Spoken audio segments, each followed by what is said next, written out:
Gelora. Salam Gelora. Salam Gelora. Salam Gelora. Salam Gelora.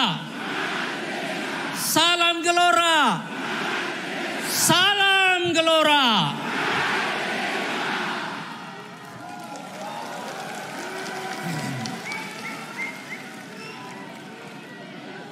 Assalamualaikum warahmatullahi wabarakatuh.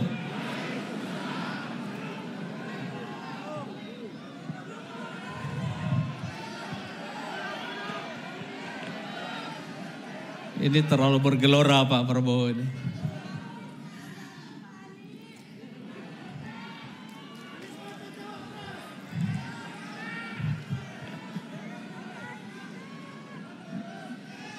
Ini masih bergelora terus ini ya.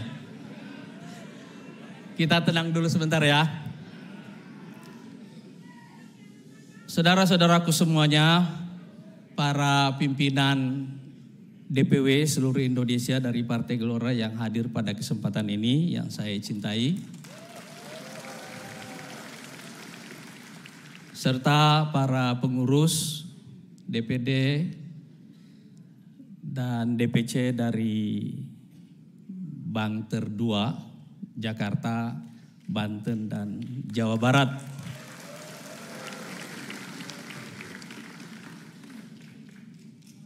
Dan tentu saja tamu-tamu kita yang terhormat dan secara khusus calon presiden kita Bapak Haji Prabowo Subianto.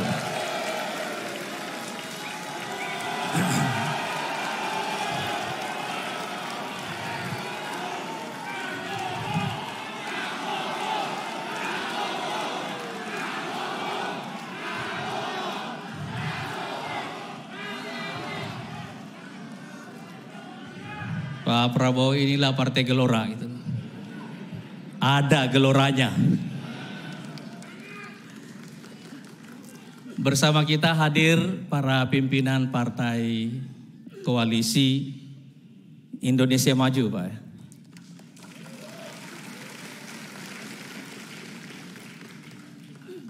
Ada Dr. Tahan Samuel dari Partai Golkar yang mewakili Pak Erlangga, dan ada Pak Edi Suparno, Sekjen PAN,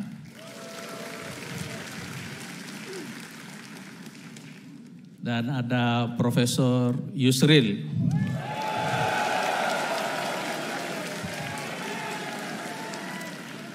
beserta rombongan. Dan juga ada teman-teman dari PSI. Ada Mas Dede, Mbak Sheryl,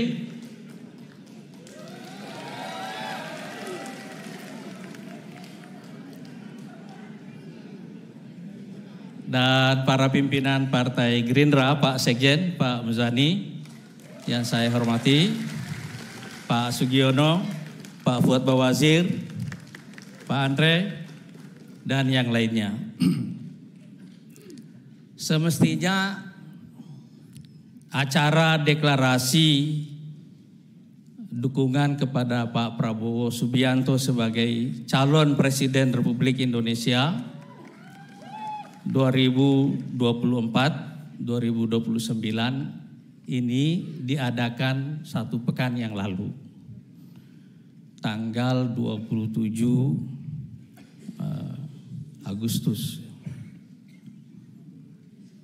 Tapi ini ditunda ke hari ini. Karena berbagai kesibukan Pak Prabowo waktu itu. Tapi waktu acara ini ditunda, saya teringat satu firman Allah Subhanahu wa taala. La tadri la'allallaha yuhditsu ba'da dzalika amra.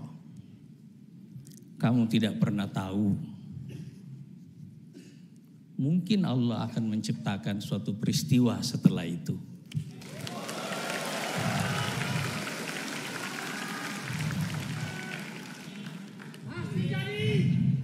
Dan hari ini rasanya bukan hanya kita yang melakukan deklarasi. Hari ini akan ada kemungkinan besar akan ada 2 deklarasi. Hari ini kita menyaksikan satu peristiwa yang sama. Ada yang datang, ada yang pergi dalam koalisi.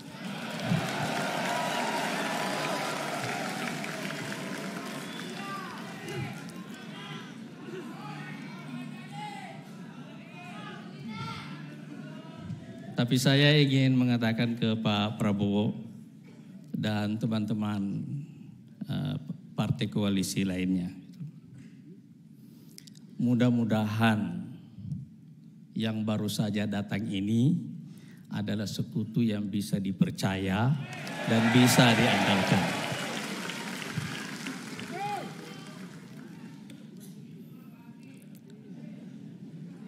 Saya telah mendukung Pak Prabowo ini sejak beliau maju sebagai capres tahun 2014.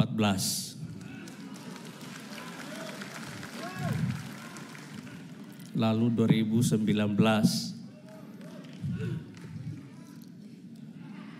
Tapi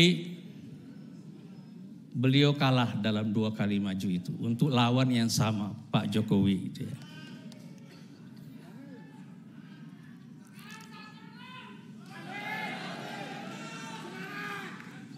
Waktu beliau kalah tahun 2019 yang lalu,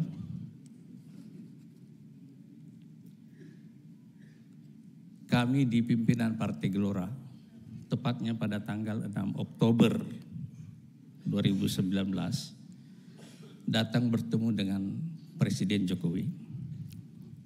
Kulo nuwun karena kita akan mendirikan Partai Gelora. Tapi pada waktu yang sama, saya juga menyampaikan satu usul supaya Pak Prabowo dimasukkan di dalam kabinet.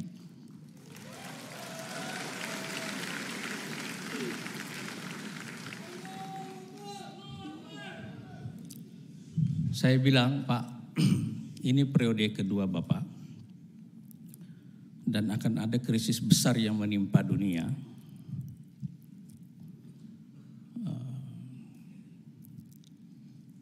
Saatnya Bapak menjadi pemersatu bangsa. Kita lupakan yang sudah lalu, elit Indonesia harus disatukan. Kalau Bapak bisa merangkul Pak Prabowo, Bapak akan menjadi Bapak bangsa.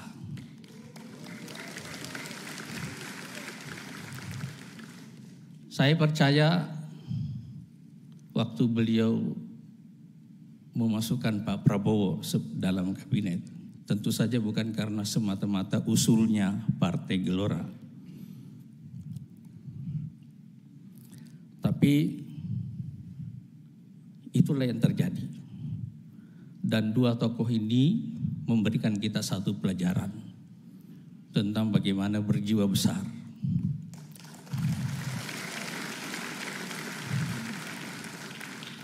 Kerendahan hati. Dan itu yang saya lihat dari Pak Prabowo. Beliau sampai pada titik kerendahan hati untuk mau belajar dari lawannya yang telah mengalahkannya. Itulah jiwa besar, itulah kerendahan hati, itulah kearifan, itulah pemimpin.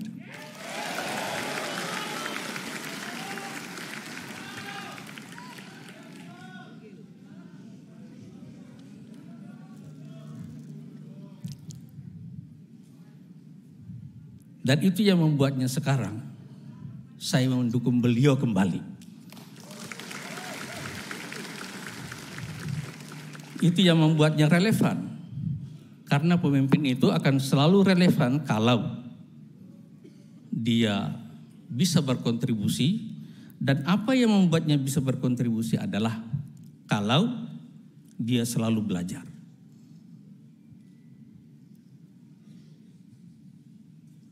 Momentum seorang pemimpin menjadi pembelajar Itu adalah momentum di mana dia menegaskan bahwa dia akan selamanya relevan bagi bangsanya.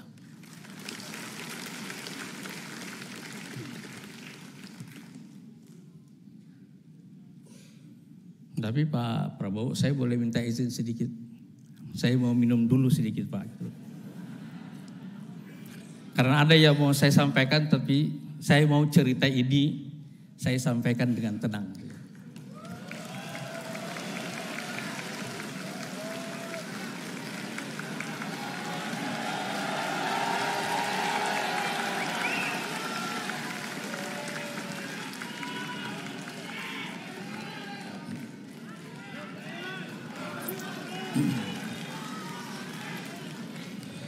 Saya jadi haus Pak gitu. Cerita Pak Prabowo bersama Pak Jokowi ini mengingatkan saya cerita tentang seorang pemimpin besar dalam sejarah Islam yang nanti menjadi kakek moyang dari Ottoman Empire. Namanya Alep Arslan. Alep Arslan ini adalah seorang pemimpin dan juga militer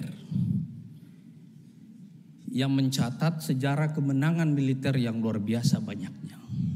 Tapi di akhir hidupnya, beliau meninggal di tangan tawanannya sendiri.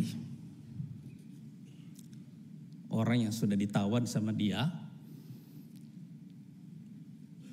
memprovokasi Alep Arslan dan mengatakan, kamu pengecut, kamu mengalahkan saya dengan pasukanmu, tapi kalau kamu berani,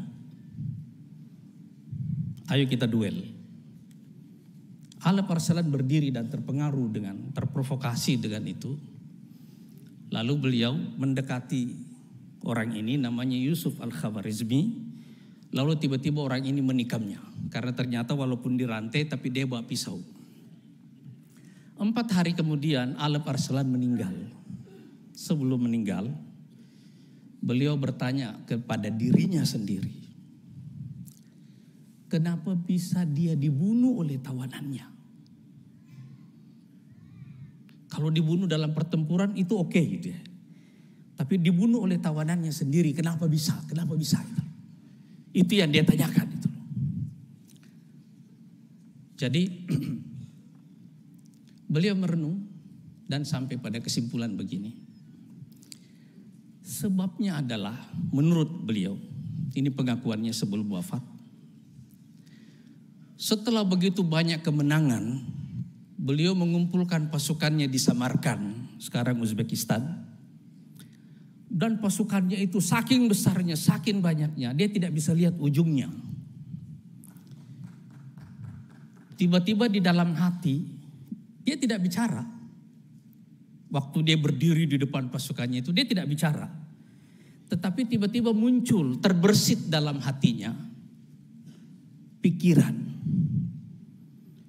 Kira-kira siapa lagi yang bisa mengalahkan saya? Gitu.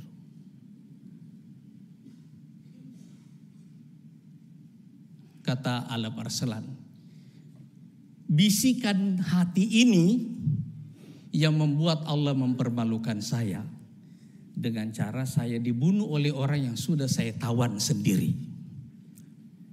Jadi beliau mengatakan untuk itu saya beristighfar kepada Allah. Gitu.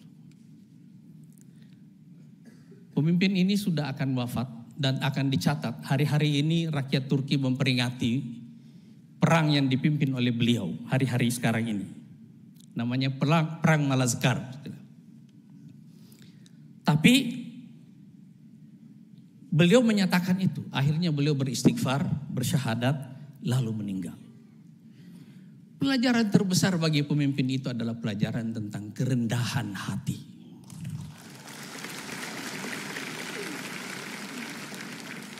Pak Prabowo adalah orang yang kuat.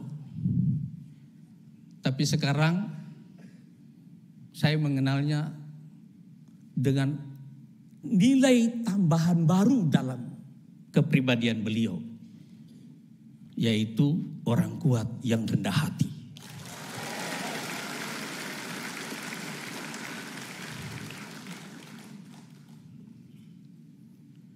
Momentum kearifan ini sekarang bertemu dengan dua momentum yang lain, yaitu momentum geopolitik dan momentum kepentingan nasional. Sekarang ini kita hidup dalam masa transisi global yang sangat kacau, disebabkan oleh kegagalan tatanan global yang lama, disfungsi lembaga-lembaga internasional, konflik supremasi antara negara-negara superpower yang sekarang telah berkembang menjadi titik api di Eropa, titik api di Afrika, dan setiap saat bisa datang ke Asia Pasifik. Kita menyaksikan itu semuanya sebagai satu transisi yang sangat panjang, rumit, dari sistem global yang dikuasai secara unipolar kepada sistem yang lebih multipolar. Setiap saat kalau pengelolaan transisi ini gagal, dunia ada dalam ancaman perang besar. Dan karena itu kita punya tantangan dalam negeri, yaitu pembelahan yang terjadi sejak Pilpres 2014, dan ditengahi oleh Pilkada DKI tahun 2017. Kita menghadapi persoalan ini, persoalan pembelahan di dalam masyarakat kita, dan setiap saat apabila ada krisis ekonomi dan ada pemain global yang masuk, ancaman terbesar Indonesia adalah disintegrasi. Jadi momentum kepentingan nasional untuk menyatukan bangsa, supaya kita bisa dinavigasi melewati transisi geopolitik yang sangat kacau ini, bertemu dengan masa pembelajaran pribadi Pak Prabowo sebagai seorang pemimpin yang kuat dan rendah hati. Jadi saya ingin menyebut beliau sebagai man of the moment.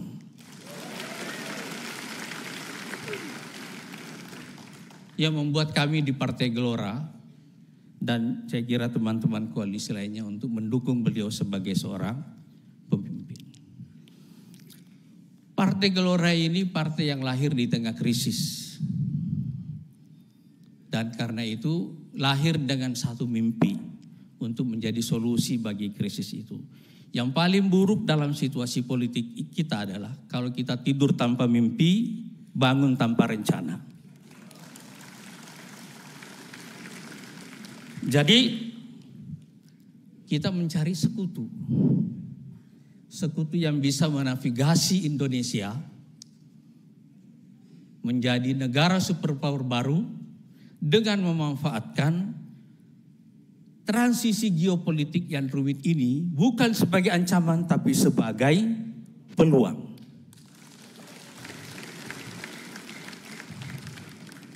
Dan itu sebabnya sekali lagi kami merasa bahwa deklarasi ini adalah perjodohan. Perjodohan antara Partai Gelora dengan Pak Prabowo dan juga teman-teman koalisi yang lainnya untuk mengantarkan Indonesia, menavigasi Indonesia melalui transisi geopolitik yang rumit. Mudah-mudahan di tengah krisis ini kita justru mendapatkan peluang untuk menjadikan Indonesia sebagai negara superpower. Deklarasi ini adalah permulaannya. Mudah-mudahan setelah ini insya Allah Pak Prabowo di tengah ketidakpastian format koalisi yang terjadi hari-hari ini, Pak Prabowo mendapatkan tambahan sekutu yang bisa dipercaya dan bisa diandalkan insya Allah. Pak Prabowo, saya ingin menyerahkan surat dukungan Partai Gelora kepada Bapak sebagai calon presiden. Dan saya mengundang seluruh teman-teman DPW, ketua DPW untuk naik ke atas dan ketua-ketua bidang di DPN untuk menyerahkan bersama surat dukungan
calon Presiden Republik Indonesia, Bapak Haji Prabowo Subianto.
2024, dukungan Partai Gelora Indonesia, Prabowo Subianto.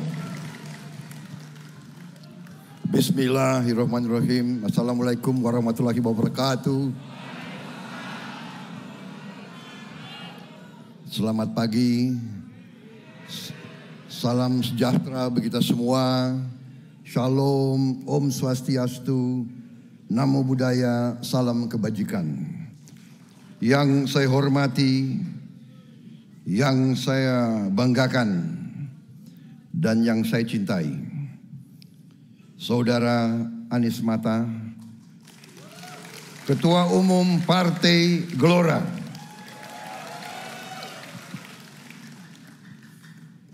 Partai Gelombang Rakyat. Yang saya hormati, saya banggakan, Ketua Umum Partai Bulan Bintang Profesor Dr. Yusril Iza Mahendra, Ketua Umum Partai Bulan Bintang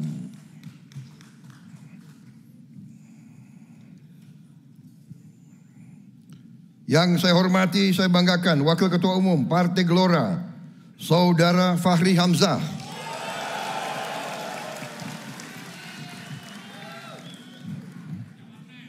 Sekretaris Jenderal Partai Amanat Nasional, Saudara Edi Suparno,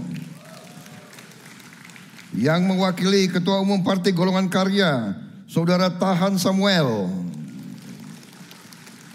Sekretaris Jenderal Partai Gerindra beserta jajarannya, Saudara Ahmad Muzani, hadir Saudara Sugiono, hadir juga Pak Fuad Bawazir, hadir Saudara Andri Roswandi, Ketua DPD Sumatera Barat, hadir tadi mana Wagub DKI,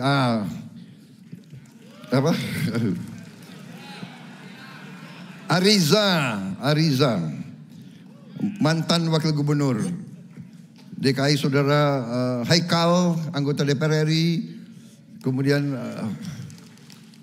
Ibu Susi, kemudian Wakil Ketua Umum, kemudian Wakil Ketua Dewan Pembina kita, Komisaris Jenderal Polisi, Purnawirawan Iwan Bule,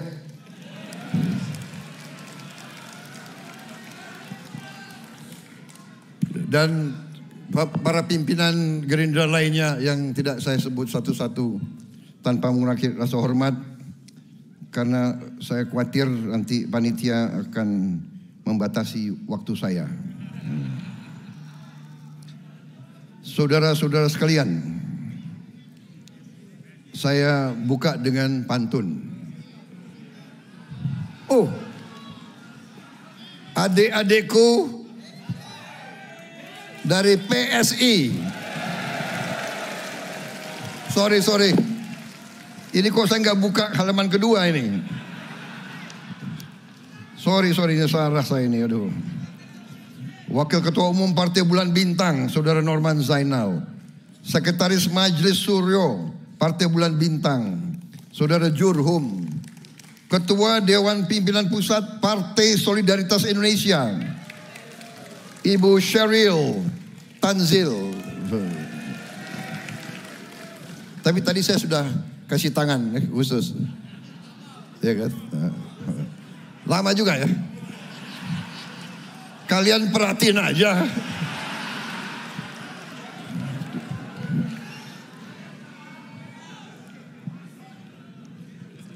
Jadi grogi saya. Kalau ketemu PSI kok jadi grogi saya.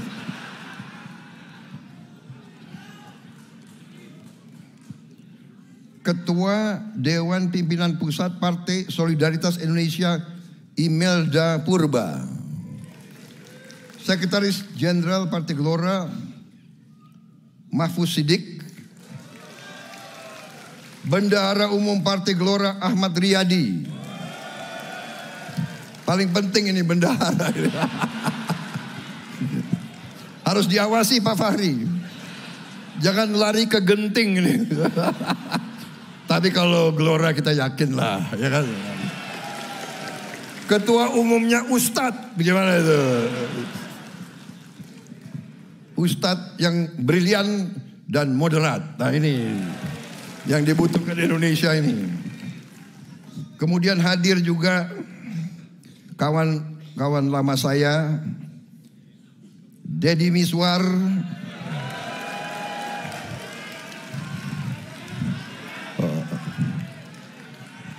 Saya lebih kenal dengan nama Naga Bonar. Naga Bonar. Dan saudara Deddy Gumelar, lebih dikenal dengan nama Miing. Saudara-saudara, terima kasih kehormatan yang diberikan kepada saya. Hari ini benar-benar saya sekali lagi merasa sangat terharu, sangat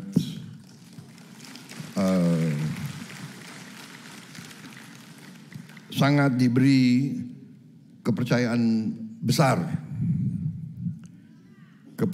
besar oleh kawan-kawan kita, saudara-saudara saya dari Partai Gelora, yang sebelumnya saya menerima dukungan berturut-turut dari berbagai partai-partai besar di Indonesia, tokoh-tokoh bersejarah, ya kan,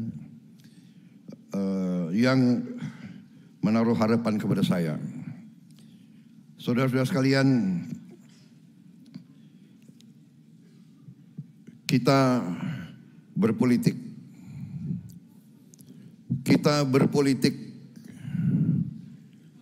Kita harus mengerti, enggak saya karena sudah terlanjur serius, pantunnya belakangan.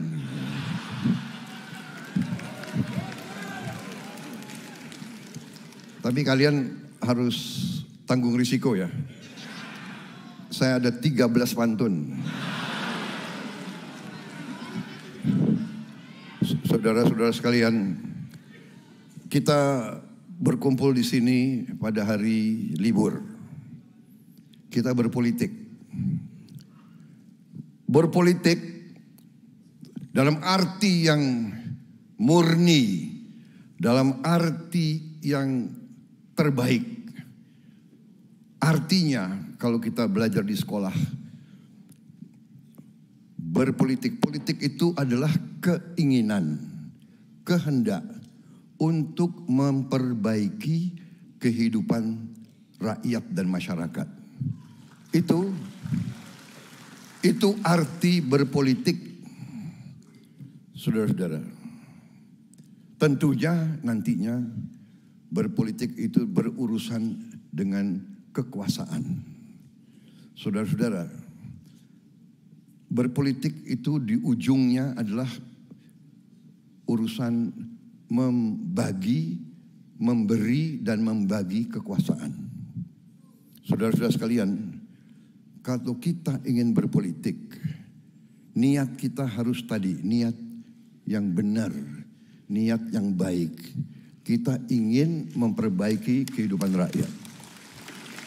Karena itu, Saudara Anies Mata, Saudara Yusril, Saudara Edi Suparno, semua ini, kalian semua, kalian di sini, kalian bisa enak-enak di rumah, kalian mau ke sini dari jauh, dari Papua semua, kalian berkorban waktu, saudara-saudara. Uang bisa dicari, semua bisa dicari, waktu tidak bisa dicari. Tapi saudara-saudara berkorban waktu. Saudara-saudara kita semua, kita berpolitik dalam pengertian keinginan memperbaiki kehidupan rakyat kita. Tapi saudara-saudara harus paham bahwa manusia punya kelemahan dan kekuasaan itu menggoda. Kekuasaan itu menggoda. Ada pelajaran, ada gium.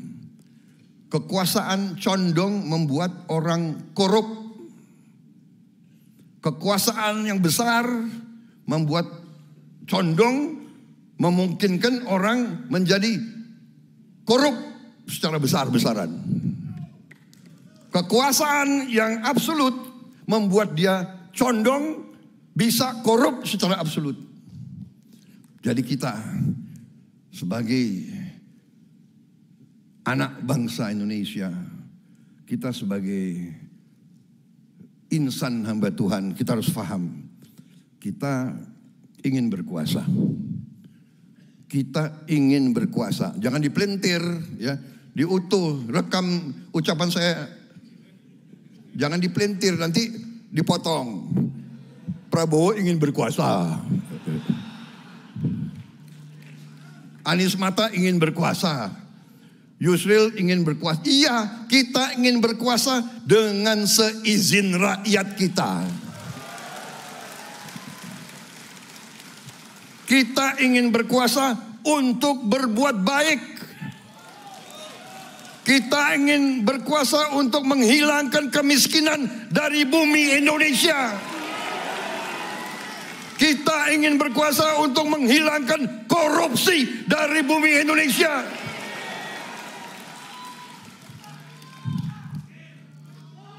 Kita ingin berkuasa untuk menjamin tidak ada anak Indonesia yang lapar. Tidak ada anak Indonesia yang tidak bisa minum susu. Tidak ada orang Indonesia tidak bisa berobat. Dan tidak ada lagi orang-orang sepuh, orang-orang tua yang harus bekerja dengan tidak menentukan apa penghasilannya. Itu keinginan kita. Karena itulah kita ingin berkuasa, saudara-saudara sekalian. Saudara-saudara sekalian, kita bersyukur bahwa 78 tahun kita merdeka, ratusan tahun kita berjuang untuk bebas dari penjajahan. Bukan kita ke negara lain, bangsa-bangsa lain ke kita. Bukan kita yang mengusik orang lain, mereka datang ke kita. Mereka datang ratusan tahun, mereka ambil kekayaan kita. Kita berhasil merebut kekuasaan dan kita mendirikan sebuah republik. Dan sekarang melalui perjuangan yang berat, ratusan tahun kita diadu domba, divide et impera, pangeran lawan pangeran, sultan lawan sultan, suku lawan suku, kelompok etnis lawan kelompok etnis, terus tidak ada berhentinya. Alhamdulillah, pemimpin-pemimpin pendiri bangsa kita melalui pasang surut, melalui kesulitan, melalui hambatan, melalui tantangan kita berhasil terus mengatasi krisis demi krisis. Dan tadi selalu terjadi kearifan. Tidak kita teruskan dendam, benci, persaingan kita anggap sesuatu yang wajar. Kita selalu berusaha menghindari konflik. Karena ternyata itulah pelajaran sejarah. Pelajaran sejarah peradaban manusia. Kemakmuran hanya bisa datang dengan kerjasama antara pemimpin-pemimpin bangsa itu. Kalau kita sekarang tidak mau belajar dari sejarah itu, terutama kelompok pemimpin, kalau kita sekarang masih mau mengutamakan kepentingan kelompok, kepentingan pribadi, kepentingan golongan, saya kira akan kecewa rakyat kita semuanya. Rakyat Indonesia sebagaimana rakyat-rakyat lain di dunia mendambakan, menuntut sebenarnya pemimpin-pemimpin yang baik, pemimpin-pemimpin yang arif. Terima kasih tadi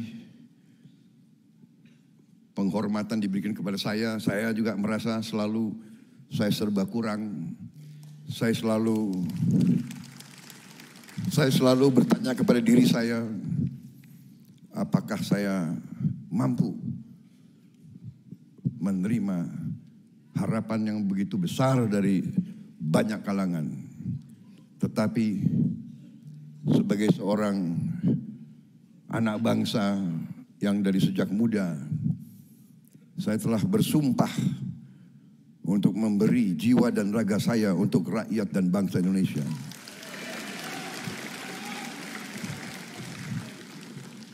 Karena itulah saya terus berjuang. Karena itulah saya hari ini datang. Saya berani menerima dukungan saudara-saudara. Seorang pejuang politik agak berbeda sedikit dengan hanya sekedar politisi. Saya percaya dari sepak terjang kawan-kawan saya yang saya lihat di sini, karena saya kenal cukup lama. Saya Pak Alis Mata, saya kenal lama. Fahri Hamzah lebih lama lagi. Dari sejak menjadi mahasiswa, anak muda, ya kan? Yang rodo-rodo, dulu sering provokasi. Sampai sekarang masih rodo provokator. Tapi saya lihat ada benang. Ada suatu idealisme, ada suatu cita-cita. Saya kenal Pak Yusril, saya kenal, ini kawan-kawan lama semua saya kenal lama. Ada cita-cita, ada kehendak, ingin berbuat yang baik, ingin memperbaiki yang kurang baik. Ini yang saya lihat. Dan karena itu saya berani menerima dukungan saudara. Sebagaimana saya menerima dukungan dari partai-partai lain yang saya pernah anggapkan dukungan itu memang ikhlas dan tulus. Tapi saudara-saudara, ya, memang yang maha besar, maha kuasa selalu memberi kepada kita petunjuk-petunjuk dan membuat kita belajar terus. Jadi saya terus terang saja, benar. Di mana-mana saya katakan profesi saya tadinya diutamakan di bidang pertahanan, keamanan. Jadi kalau soal pertahanan, soal militer, soal perang, Prabowo Subianto masih bisa ngajar lah. Ya. Kadang-kadang junior saya yang masih aktif kaget. Saya masih bisa ngajar taktik regu, taktik peleton masih saya bisa ngajar. Tapi kalau politik memang saya harus banyak belajar. Terus saya belajar, sampai hari-hari ini pun saya belajar. Di bidang politik, kita tidur malam, apa itu, hati kita kadang-kadang dak-dikduk. Apa terjadi besok pagi? Tapi karena kita sudah banyak mengalami dan kita kembali semua, kita pasrah, kita jalankan apa yang kita merasa itu benar.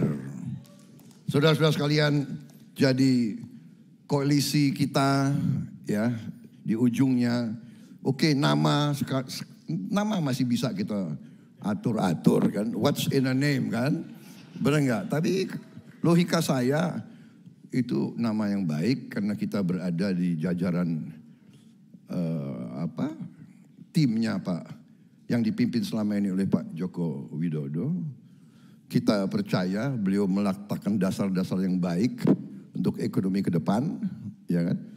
Saya sejak saya menjadi menteri dalam kabinet beliau, saya hadir setiap kabinet, saya diskusi, saya melihat arah pemikiran beliau, arah kebijakan beliau, saya yakin itu adalah semua didasarkan atas komitmen beliau untuk tanah air, nasionalisme beliau, cinta tanah air beliau, keberpihakan beliau kepada orang miskin, orang kecil. Jadi saya dengan dasar itu, ya saya merasa terserah dulu mungkin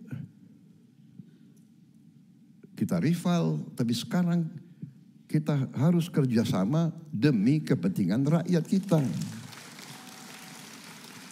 Karena yang saya belajar dari sejarah, tidak mungkin ada kemakmuran tanpa perdamaian. Tidak mungkin. Saya ahli, saya belajar sejarah perang. Tidak ada kemakmuran. There is no prosperity without peace. Dan perdamaian itu bukan hadiah bukan duren jatuh dari pohon. Bukan hadiah dari perdamaian adalah upaya kita, terutama upaya pemimpin-pemimpin untuk mencapai perdamaian. Perdamaian memerlukan, memang tadi, perdamaian memerlukan jiwa besar. Pak Jokowi punya jiwa besar mengajak saya. Saya pun ditentang tadinya bergabung. Ditentang saya oleh pengikut-pengikut saya sendiri.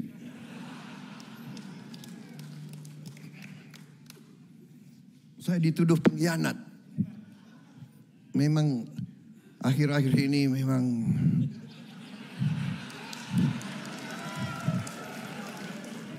syarat dengan aroma-aroma pengkhianatan. Saudara-saudara, ini harus kita introspeksi. Selama sejarah Indonesia ini Belanda berkuasa karena kita di antara kita, ya kan? Iya kan? Benar nggak? Perusahaan kecil bisa taklukkan kerajaan-kerajaan kita. Karena pangeran-pangeran itu, benar nggak? Sibuk rebutan kursi. Sultan meninggal, putra-putranya perang. Dia putra kandung perang. Sudah ini pelajaran. Nampaknya kita masih harus belajar terus, saudara-saudara sekalian. Jadi saya dituduh pengkhianat oleh pengikut saya. Karena saya mau bergabung dengan Pak Jokowi. Akhirnya ya saya harus menjelaskan. Lama-lama mereka faham.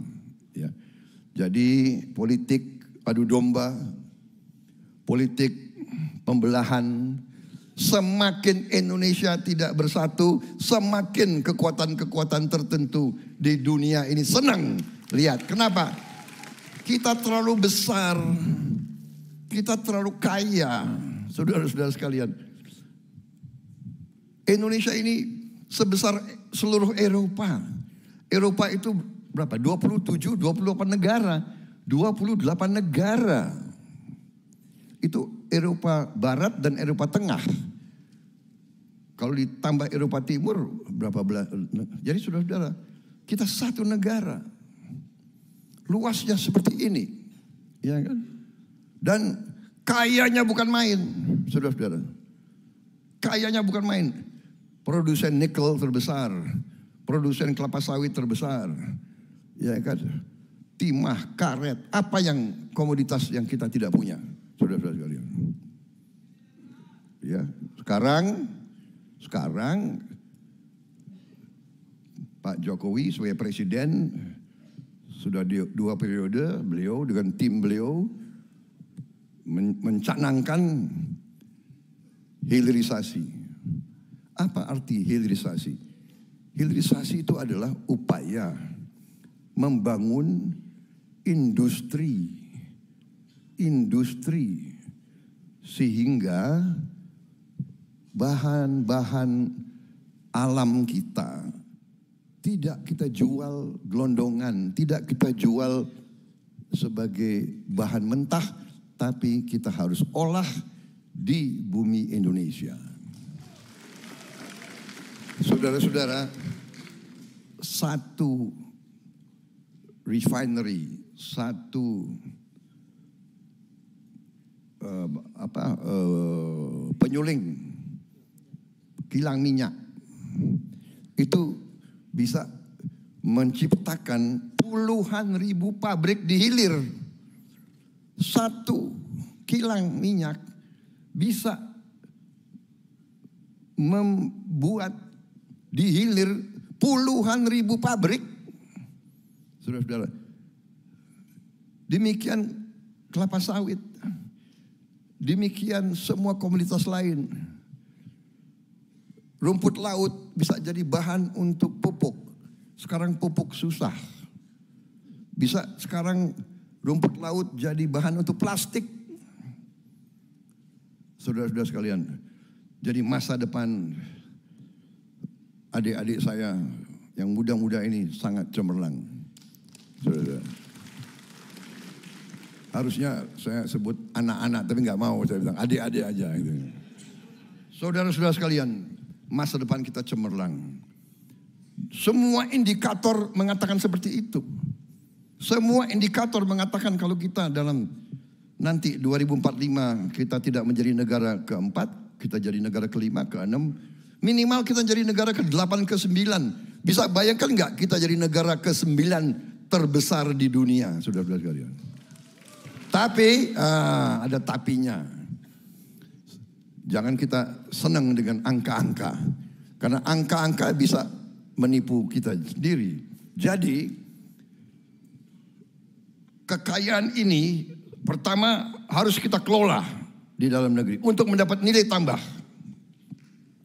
Saudara-saudara, untuk dapat nilai tambah. Boksit bahan untuk alumina.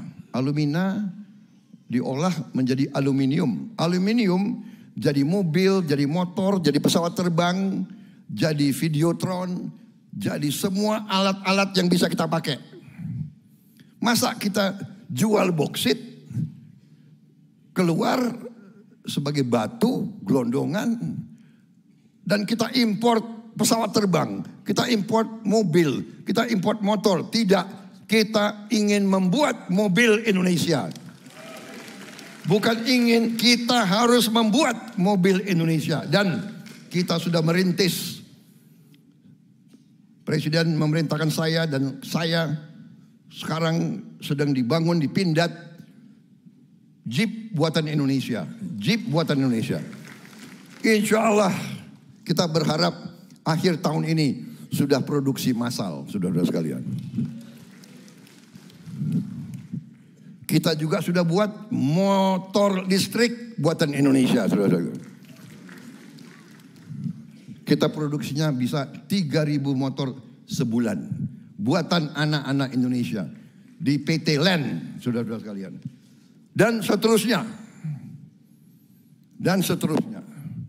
Saya dapat laporan sudah ada jam tangan buatan Indonesia. Ini saya ingin lihat pabriknya. Ya, untuk yakini bahwa ini benar-benar buatan Indonesia, bukan dari luar sini kasih tempel. Kan itu banyak juga sekarang seperti itu. Parfum, saya diberitahu sudah ada parfum buatan anak-anak Indonesia. Dan seterusnya, dan seterusnya. Sepatu buatan Indonesia. Saya terima kasih, saya sekarang pakai sepatu buatan Indonesia yang tidak kalah dengan sepatu asing. Tidak kalah. Sangat bagus. Saya bisa jadi brand ambassador kalau gitu. Saudara-saudara sekalian, wah ini mau azan sebentar lagi. Bagaimana? Saya minta izin ya, minum sebentar.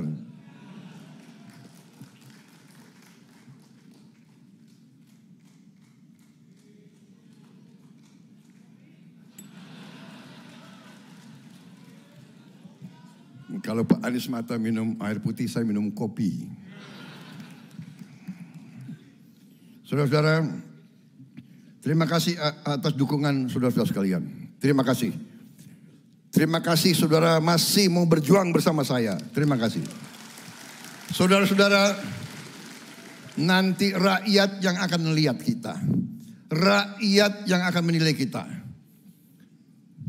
Saudara-saudara sekalian, sekarang rekayasa ini, rekayasa itu, ya kan? Ulah ini, ulah itu, tidak ada masalah, saudara-saudara sekalian. Rakyat yang akan menilai kita, saudara-saudara. Rakyat dan sejarah. Jangan mengira perbuatan kita tidak dinilai oleh rakyat. Jangan dikira ucapan-ucapan kita tidak dipelajari oleh rakyat, saudara-saudara sekalian. Memang tidak gampang jadi ketua umum partai, tidak gampang.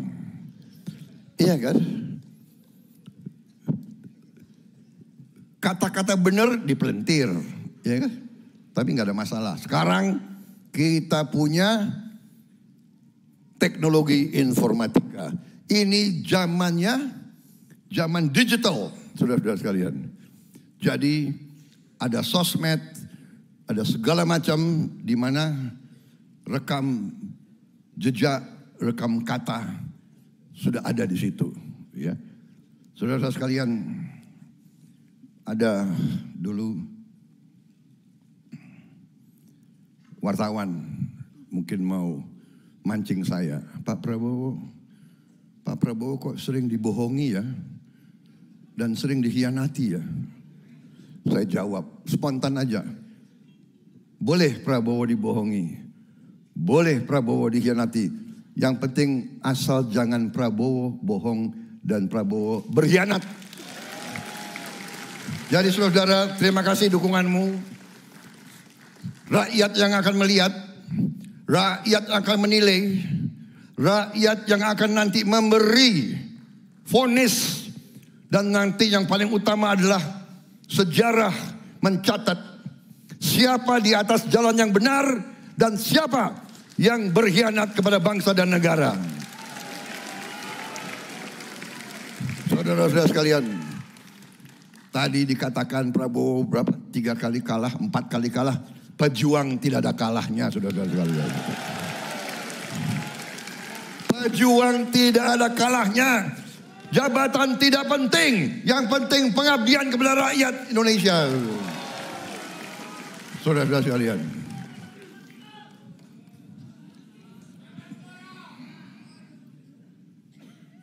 Saudara-saudara, sebagai bagian penutup, penuntun itu bagian terakhir. Ini bagian penutup. Gimana sih kalian? Masa lu gak percaya sama gue lo? Gimana naga bonar?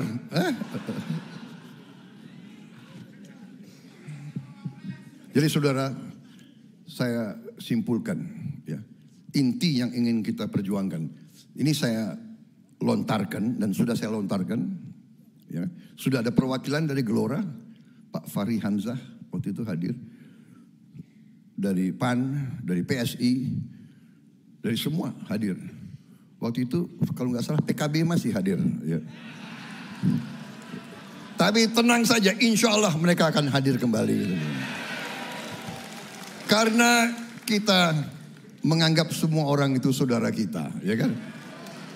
Tidak ada masalah. Mau 1 pasang, 2 pasang, 3 pasang, 4 pasang. Yang penting rakyat yang menilai, rakyat yang beri keputusan. Kita hormati keputusan rakyat. Sekali lagi kita mau berkuasa hanya dengan izin rakyat. Tapi bila mana kita berkuasa, apa yang kita ingin lakukan? Yang saya hitung waktu itu ada 10 atau 12 fokus kebijakan. Nah, saya minta input dari kawan-kawan sekalian, tolong dibicarakan. Yang saya lihat tentunya adalah bahwa tantangan kita tentunya adalah masalah pangan. Pangan ini harus kita harus kita swasembada. Kita harus produksi semua pangan kita sendiri di bumi Indonesia. Tidak boleh tergantung bangsa lain. Tidak boleh tergantung bangsa lain, saudara-saudara sekalian. Saya sudah bicara belasan tahun masalah ini.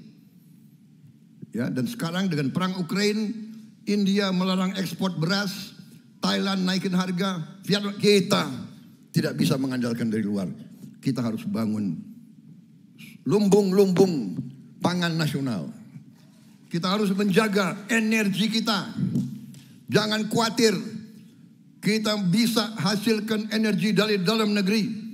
Dari kelapa sawit, dari singkong, dari sago, dari tebu, dari aren. Kita bisa hasilkan diesel solar dari tanaman yang tidak akan habis-habisnya, saudara-saudara sekalian. Tidak akan habis-habisnya. Lahan kita masih banyak. Kita punya 24 juta hektar rawa. 24 juta hektar rawa. Negara asing tidak bisa lagi ngomong, kita merusak hutan. No. Ini rawa. Rawa yang sumber airnya tidak akan habis. Kita akan gunakan menghasilkan lumbung-lumbung pangan di rawa-rawa. Saudara-saudara, mereka mau boykot kita punya kelapa sawit. Terima kasih. Terima kasih lo boykot. Gue pakai nanti kelapa sawit untuk bikin solar untuk rakyat. Gak usah import. Tidak usah import energi, saudara-saudara sekalian. Manakala kita nanti diberi mandat dari rakyat, kita tidak akan import energi dari manapun, saudara-saudara. Kita menghasilkan dari bangsa kita sendiri. Kita harus waspada ketahanan air. Sumber air harus kita harus menghemat air.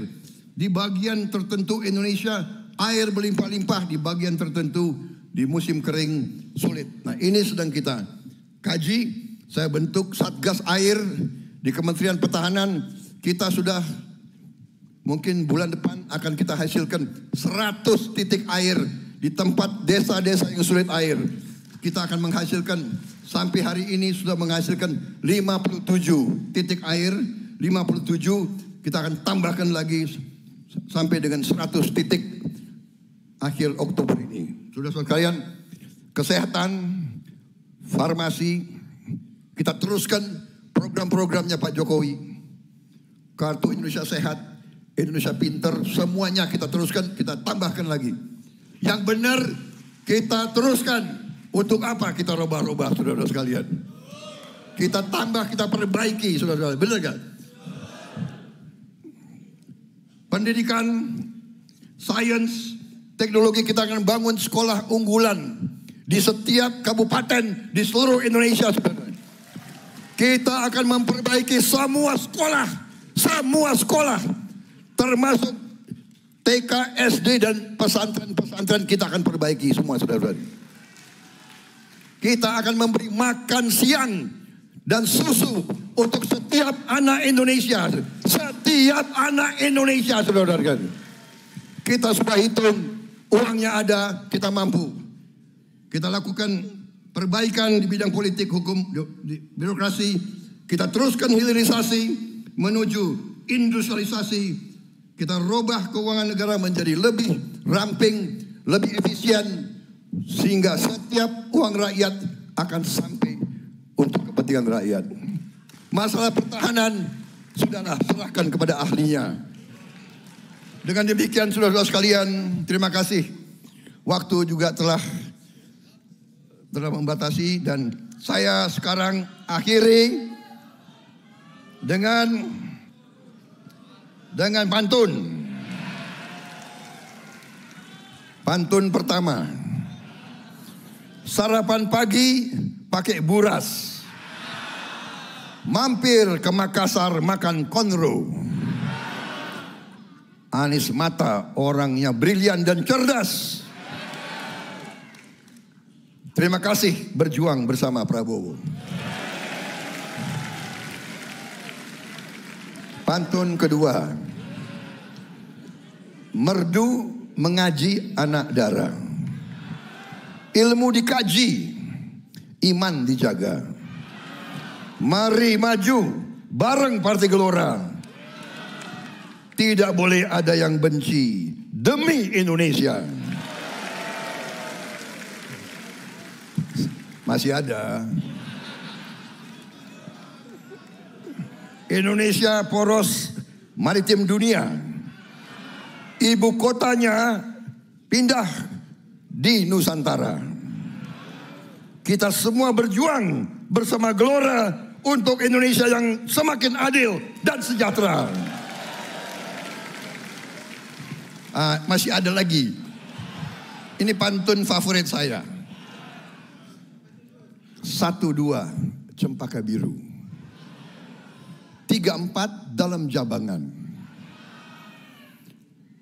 Kalau ada yang dapat teman baru, teman lama dilupa jangan. Salam Gelora. Salam Gelora. Salam Gelora. Salam Gelora. Salam Gelora. Salam Gelora. Salam Gelora. Merdeka. Merdeka. Hidup Golkar. Hidup PBB. Hidup PAN. Hidup PSI. Hidup semuanya. Hidup Gerindra. Hidup PKB.